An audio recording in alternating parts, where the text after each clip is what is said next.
राष्ट्रीय नेतृत्व आमच्या जवळ राहून झेंडा मंत्री दुसरा येतो, हे दुःख सगळ्याच्या मनात आहे. बरोबर,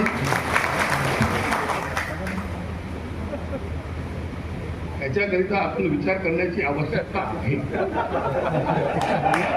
मी जरी दुसऱ्या पक्षाचा असलो तरी पण महायुतीचा घटक असल्यामुळे बोलणं आवश्यक.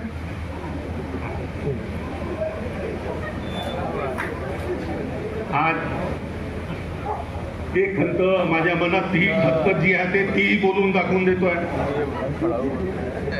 कॉपरेटिव्ह बँकची निवडणूक सत्कार मूर्तींचा सत्कार नाही, तर ज्या सगळ्या लोकांनी ते माझ्या पुढे बसलेल्या ज्या सगळ्या लोकांच्या मेहनतीमुळे हे सगळे निवडून आले त्यांचाही आज हा सत्कार आहे. निश्चितच एक आज दिवसही फार चांगला निवडला आपण. आणि मनोहरभाई पटेल यानंतर भाऊरावजी तुमसरचे सभापती, कृषी उत्पन्न बाजार समिती सभापती आपण मंचावर स्थानापन्न. इंजिनियर राजकुमारजी बडोले साहेब, विधायक मोरगाव अर्जुनी यांचं स्वागत करण्याकरता श्री मुकेश शिवहरे यांना मी